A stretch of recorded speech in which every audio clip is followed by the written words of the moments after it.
మనం చూసుకున్నట్లయితే 6వ తారీఖు నుంచి అంటే సోమవారం నుండి బోగస్ పెన్షన్లు ఏరివేత.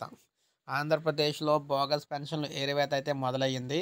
వైకాపా ప్రభుత్వ హయాంలో విచ్చలవిడిగా మంజూరైన బోగస్ పింఛన్లపై కమిటీ అంటే కూటమి ప్రభుత్వం కొరడా జులిపించనుంది. తప్పుడు సదరం ధ్రువపత్రాలతో చాలామంది పెన్షన్లు పొందుతున్నారు. వీటిపై ప్రభుత్వానికి ఇబ్బడి ముబ్బడిగా ఫిర్యాదులు అందుతున్నాయి. దీంతో హెల్త్, దివ్యాంగుల విభాగంలోని పింఛన్లను తనిఖీ చేయించాలని ప్రభుత్వం నిర్ణయించింది. సోమవారం నుండి ఈ ప్రక్రియ ప్రారంభం కాబోతుంది.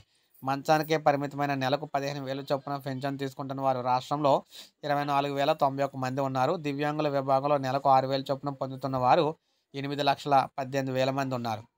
వీరి వివరాలను వైద్యులు తనిఖీ చేయనున్నారు. ఈ మేరకు జిల్లాలకు మార్గదర్శకాలు జారీ అయ్యాయి. వాటి ప్రకారం వైద్య బృందాలు మంచానికే పరిమితమైన వారి ఇళ్ల వద్దకే వెళ్లి పరీక్షిస్తాయి. దివ్యాంగుల కేటగిరీ వారిని దగ్గరలో ఉన్న ప్రభుత్వ ఆసుపత్రిలో పరీక్షిస్తారు. ఒక్కో వైద్య బృందం రోజుకు కనీసం 25 మందిని తనిఖీ చేయనుంది.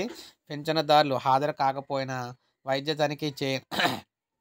తనిఖీ చేయనుంది. ఇక పింఛన్దారులు అంటే హాజరు కాకపోయినా వైద్య బృందం ఇంటికి వెళ్ళినప్పుడు అందుబాటులో లేకపోయినా వారి పింఛన్లు హోల్డ్‌లో పెడతారు.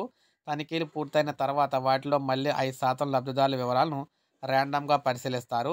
ఇందుకోసం ఆయా జిల్లాల కలెక్టర్లు మరో వైద్య బృందాన్ని నియమించనున్నారు. ర్యాండమ్ తనిఖీల్లో ఇక్కడ అనర్హులకు ఇంకా పింఛన్లు కేటాయించినట్లు తేలితే అందుకు బాధ్యులైన వైద్యాధికారులపై చర్యలైతే తీసుకోబోతున్నారన్నమాట.